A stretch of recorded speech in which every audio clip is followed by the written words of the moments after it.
Remember when we used to talk about the paperless office, e-commerce, signing a contract on paper, and even giving out an agent's pager number? We're in a mobile world. We're in a mobile world, and your business needs to be too. It's a digital world.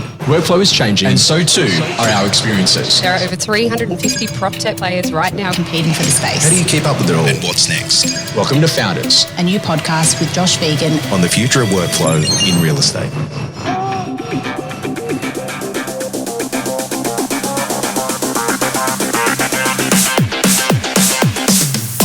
Welcome to Founders, and today is an incredible podcast because it's not that often that you get the chance to be able to talk to someone who's actually seeing what's happening in the industry right at the coalface, can predict trends, can actually see what's happening before agents even know that they're actually occurring, but also to allow them to get exposure to a ton of audiences and be a major partner to really help them to grow their business.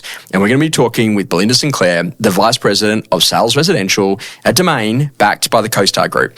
Now, Belinda, that is quite a mouthful of a lot of things that you guys get to do. It's a really exciting time inside of the Domain business with CoStar coming in and being a part of what you're doing there. You're doing some amazing things. Tell us what is life like in the fast lane of change and momentum and the evolution of the Domain services?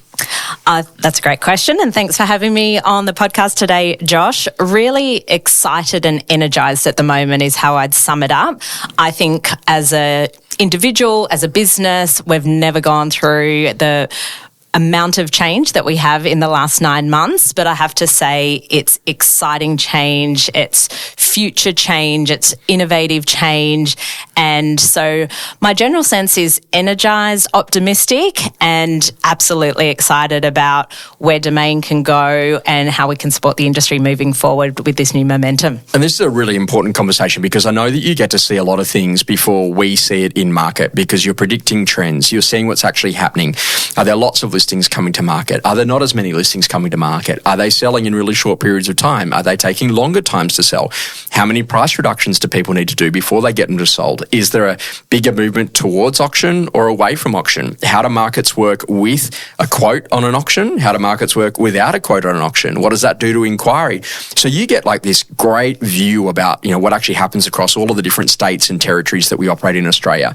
Can you tell us a little bit about what it's teaching you as a leader around adaptability and learning how to read a market and then knowing what to do next for successful real estate practices? Yeah, absolutely. As for my own response in terms of how I'm dealing with the change, and I think this is a good intel in terms of how I support my team with change, how we support our customers and industry with change, is my big belief is change is coming at us. It's coming at us faster than ever, and no longer can we be in the mindset of thinking of this is just a phase and things will slow down and go back to normal. I just don't think that's realistic anymore.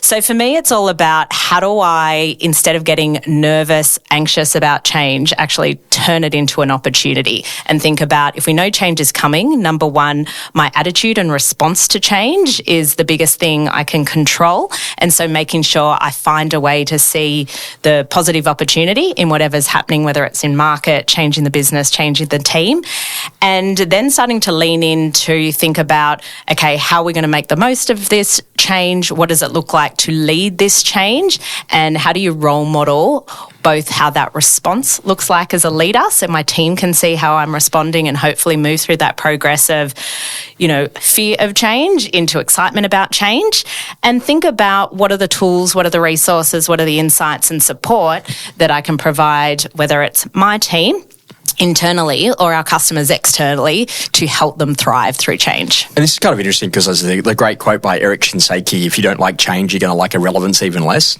And then I start to then think about Ari Weinsvik. He wrote a whole book on this called Bottom Line Change. And he was like saying that in order for change to be really effective, people hate when change happens to them, but they love it when they're a part of it.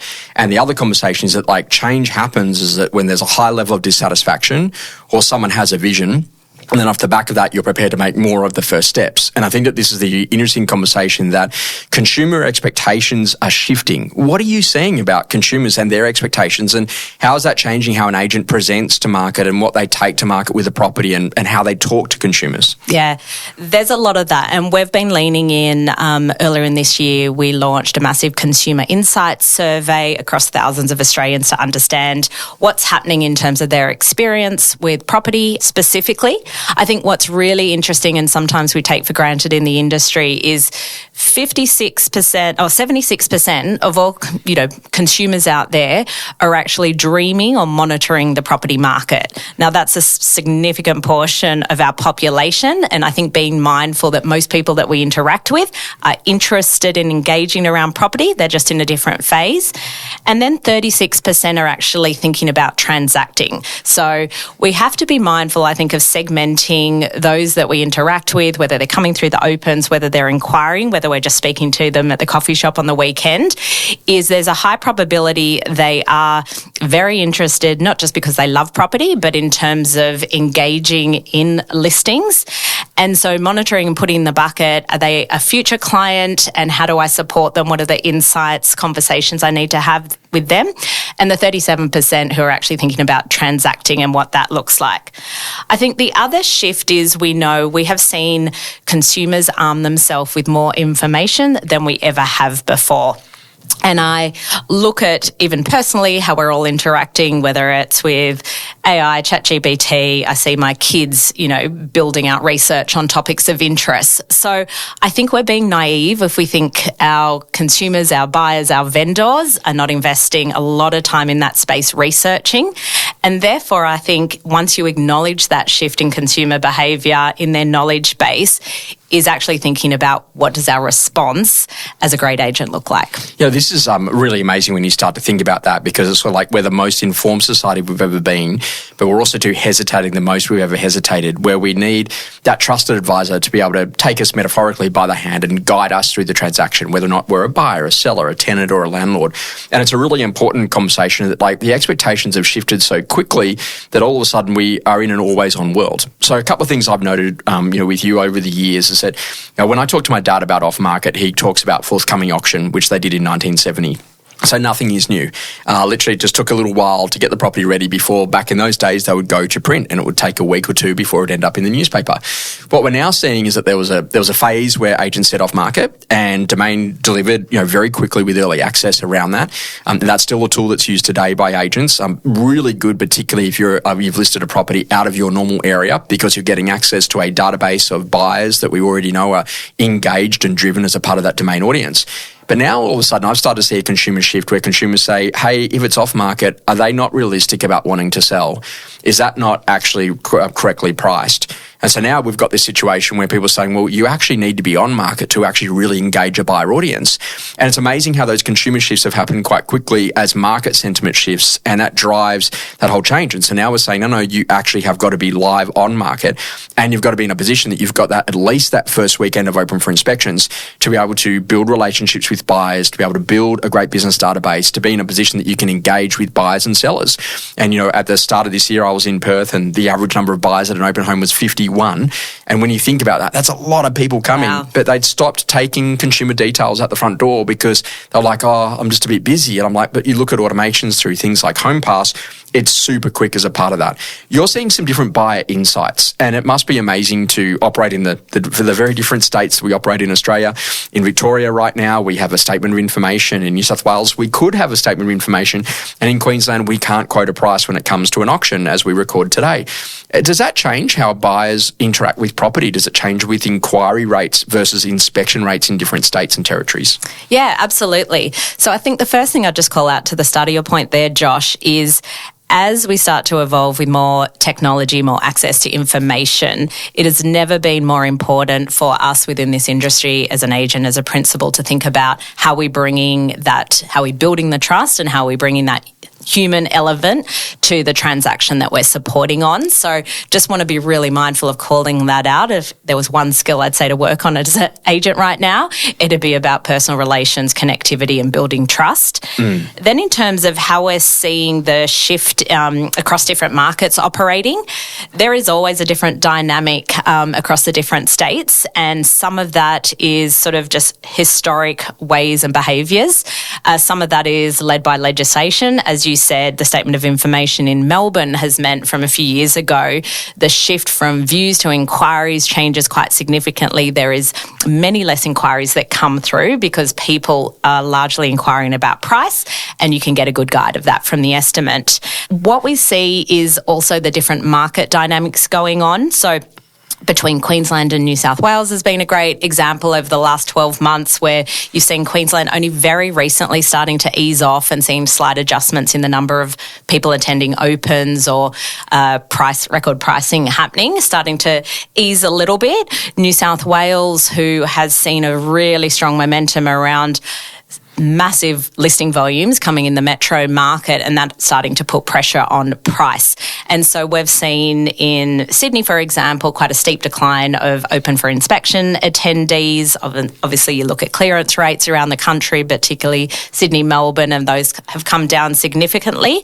So we are seeing buyers respond with caution, and now there's been a lot more choice to them. And so for a number of years, I think vendors and agents have operated that they can be a little bit complacent around the number of buyers in the market because there has been enough, and there has been enough competition, and that is definitely shifting. And I know how hard agents are working in some of those markets to actually try and put a deal together, because the vendor and the buyer price point is just quite varied at the moment. That's always that gap, isn't it, about being able to bring it together. But when you have a look at what's actually happened with, things like Skylight as an app, and all of a sudden you can say, well, that particular buyer is also looking at these 3 other homes, or those other properties have actually just sold. And I think that, literally, it's not just consumers that have got more transparency, it's now agents that actually have more transparency to be able to provide better quality guidance and advisory.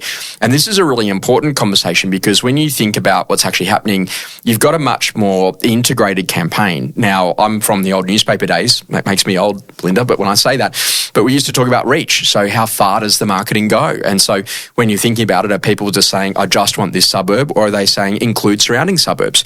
The secondary conversation is then frequency. So how often am I seeing that? So is that property turning up in my email inbox? Is that now turning up in my domain search? Is that now turning up when I log into my app that says, hey, you've also viewed this recently, it's also open again this Saturday? Is that now turning up into, hey, you looked at this, you should now look at this email? Is this literally the next conversation sense? Is that then appearing in my social ads? Is that then appearing in different ways? Can you talk to us a little bit about that? Because I think that one of the most underutilized tools in any agency is to understand that when you are buying your subscription, when you've got your particular property and you're about to go to launch it, there's a series of tools that come underneath that. Do you feel that agents use those tools enough, and are there opportunities to be able to use some of those tools more broadly when they go throughout the course of a campaign?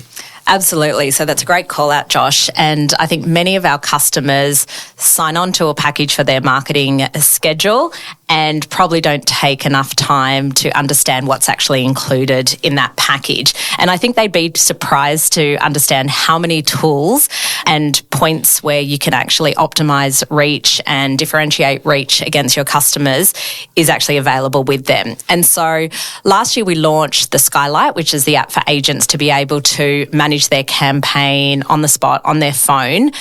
And I think a lot of customers acknowledged that, thought it was great to have a look at how's views and inquiries going after the weekend, but didn't really understand that as we start to need more sophisticated campaign schedules, as things get tougher to sell, that we can actually lean in to use some of those tools. So I'll give the example. You already called out pre-listing. You've got the opportunity to send out an alert to the Domain database of people interested in those sorts of properties. And so you can actually get a head start alongside sending out to your own database using that option within Skylight. The property loads. We know you normally get great reach at the start of a campaign, but as we start to understand price, as you might see not the right number of interests or inquiries coming through, we've got the option to pre-schedule or push out additional e-brochures. We've got the option that you can bump the property back up to the top of the search results, and you can actually be very strategic in terms of when you use those tools.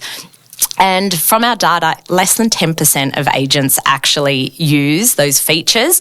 And it actually allows for differentiation, I think, to both show and build trust and respect from the vendor that say, hey, I know this happened on the weekend. We're not seeing the interest that we were after. We're going to do a price adjustment. Then we're going to push it back up to the top of the search results and send out an e-brochure to alert everyone. And the vendor actually feels like that you have an active plan on how you're handling that campaign. And I think this is the great conversation conversation as a coach, I say to people, okay, great. So I'm going to Belinda and I'm sitting down with her and her partner and I'm saying, hey, look, guys, you're on the market at 2. We're not seeing the level of buyer inquiry that we would need. Here is some evidence of some other properties that the buyers are also looking at.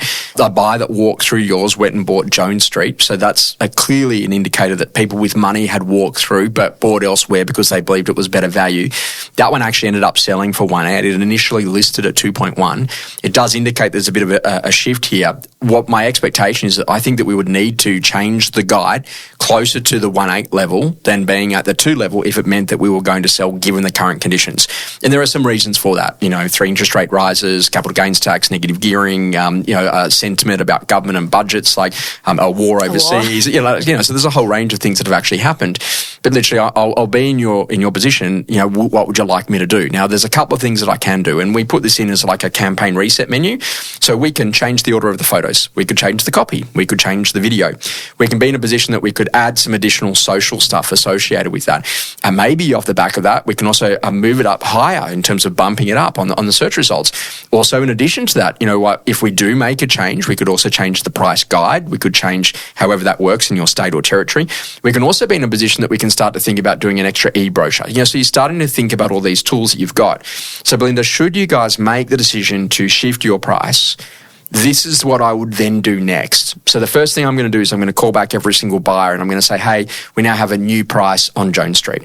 The second thing I'm going to do, I'm going to ring all my previous market appraisals that are in the price range before. I'm going to ring the 3-betters that we know we now have a new price on this 4-bedroom home. I'm then going to bump it up in the search results. I'm then going to use our e-brochure. I'm then going to add our extra social extension product. So I'm going to make sure that everyone is fully aware of what's actually happening during the course of the campaign. And I think that this is a really important thing is that literally some agents get a price change it online, turn up on Saturday, and want to see if that's made a difference. And I think that literally the difference is now is that where you've got people that were kind of like bees attracted to honey, you've really got to be in a position that you've got to be pushing towards the right audiences to get people there. And people are naturally now, sitting back and saying, hey, I'm just going to wait till it doesn't sell and then I'll see what the price is. And so what you've got to do is you've got to drive that amount of momentum in the campaign, but also to be smart, because if all of these tools are available to you inside of a campaign and you're about to sell a property this afternoon and you've still got an e-brochure that's allowed, or you've still got a bump that's allowed, do that now, because then when that gets marked as sold, there's lots of different things in different campaigns, but you can also have some socials that are going out about that sold result and continuing to get social proof around the transactions that you're doing. Founders is brought to you by Josh Phegan Digital. When we were setting out to go and create Josh Phegan Digital, we just had this whole idea that we wanted training to be on demand. And everything in our life is on demand. We just press play inside of the Netflix app. We press play on YouTube, play on Spotify. Why couldn't we just press play on training? And what we decided is we want to be super relevant to real estate agents so that in under a couple of minutes each day, if you wanted to, you could upskill and you could grow in new ways. And so we decided that we were going to release this thing that we called The Edit, which is basically the latest in property news stories that's happening every week right the way around the country.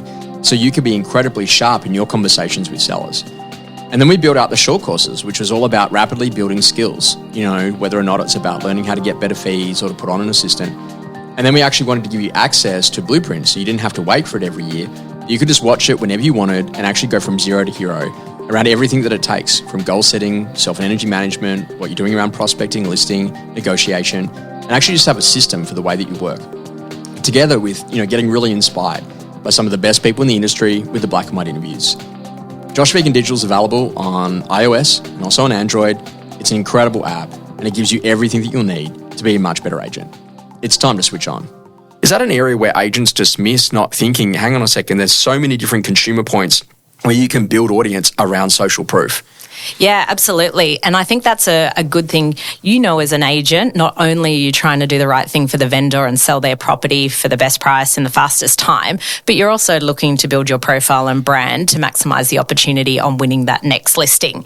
And so even if it was for that reason alone that you maximise pushing out those extra alerts, the extra e-brochures, making sure your social posts are timed at the right time, you should be thinking about that, because I think we can get really short-sighted on the now and not getting ready for the next one.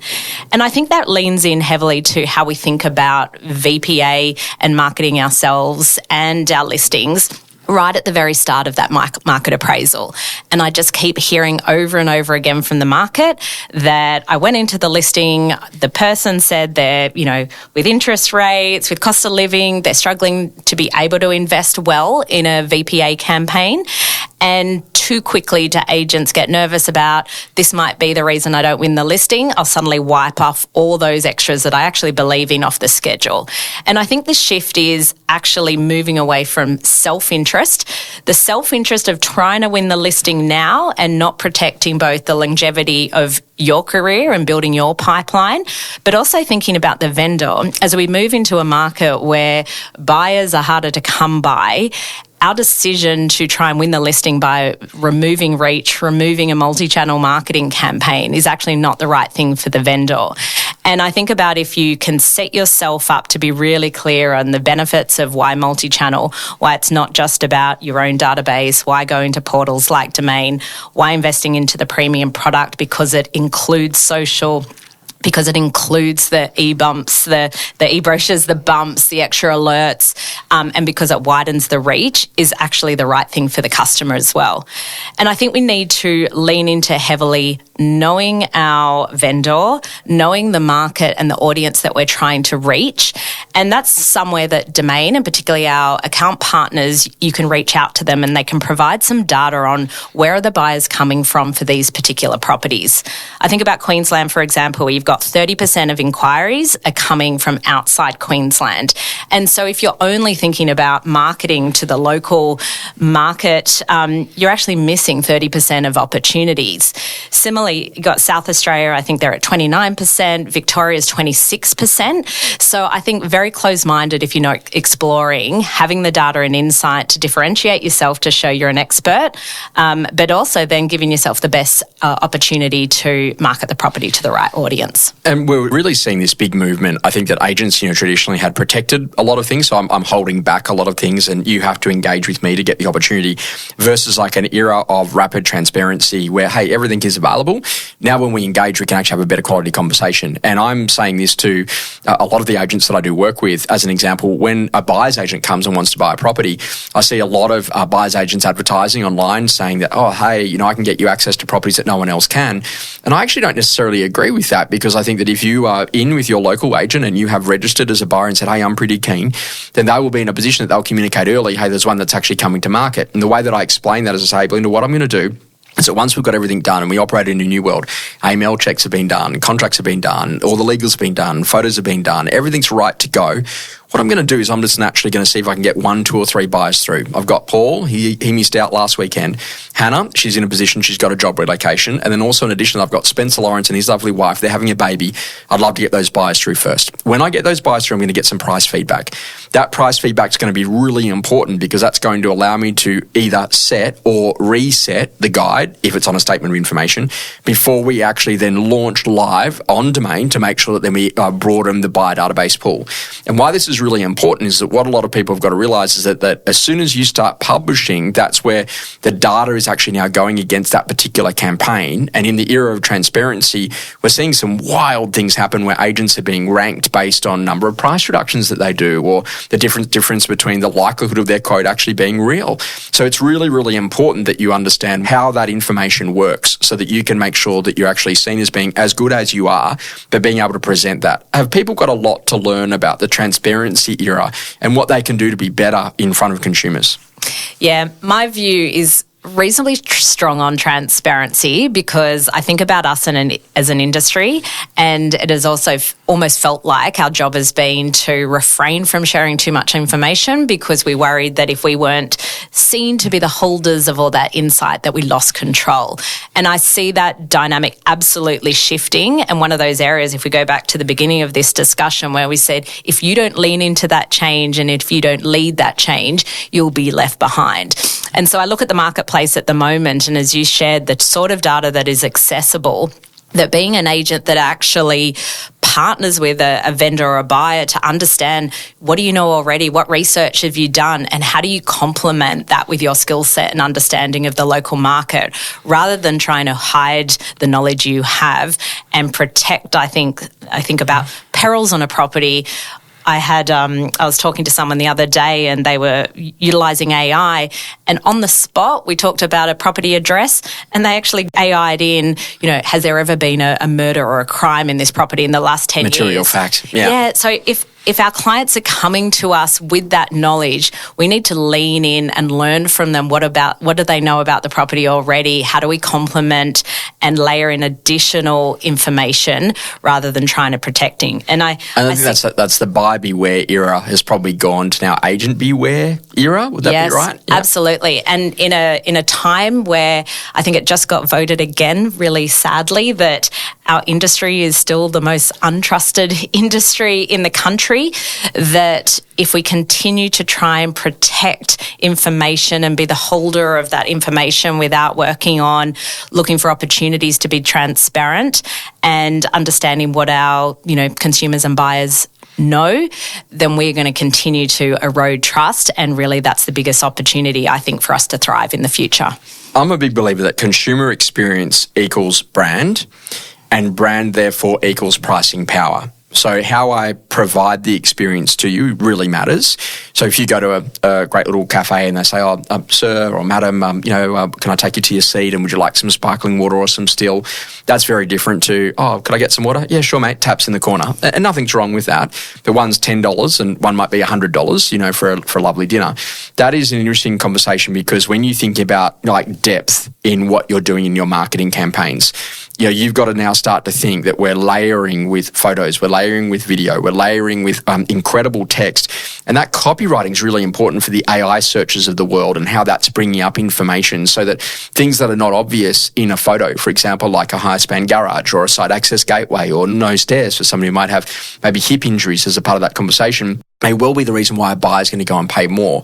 But when you think about that depth, how important is it for people to start to say, it's not just, hey, it's on the web, and you probably hate hearing that term, but literally, or it's on a portal, but hey, no, we're there, we're with Domain, and we're going to make sure that we're in front of an audience, and that we're going to make sure that we get as many of those people to see it, and not just see it once, but to see it again, and to see it again as they go throughout that transaction, to get them into a position that ultimately they are the most engaged buyer audience that you can have, so that you as the agent know that you've done everything that you can to maximize sale price. Is there some opportunities here for agents to go a bit deeper about what they're doing with marketing and campaigns? Absolutely. And I've been a bit of a teaser. I know you're going to chat with my incredible colleague Danny Harbour, our VP of product, and we're doing some really innovative things across AI, technology and deep immersive experience. But one of them I'll just touch on there as a good example is I think about photography and how, again, protective we get of what do we show in a photograph and how do we just show those incredible images of where we've got the best part of the house captured, but absolutely ignore the reality of half the house. And there's a shift as we move into, again, deep immersive experience where consumers and buyers, yes, are wanting to come up to the open home, but then they want to spend hours investing and researching that property to make sure it's the right one for them. We want them to fall in love with the property. We want to build confidence with them that that's the property that they can see themselves, their family living in the future. And so shifting into, I think, a deep immersive experience about the property, looking at 3D tours, external imagery, and really, this sounds scary for our agents, but calling out warts and all.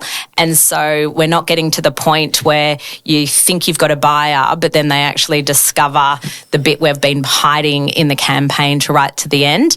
That's a big shift for agents to actually lean into and understand. We know, regardless of some of the perils, some of the, stains in the corner that we were trying to hide, that there is a buyer for this property, and we should lean into that with transparency to build that trust. And I think this is a great conversation that, Domain were first to market, particularly with being able to buy a pest and building report directly off website.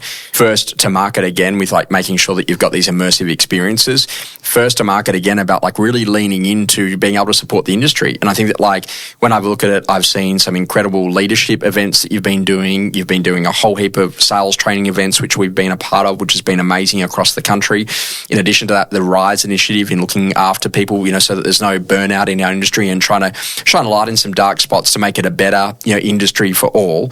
It's a major part, like literally, that Domain's playing in this environment, and you have got the desire to want to be the best partner to partner with for people to grow great real estate practices.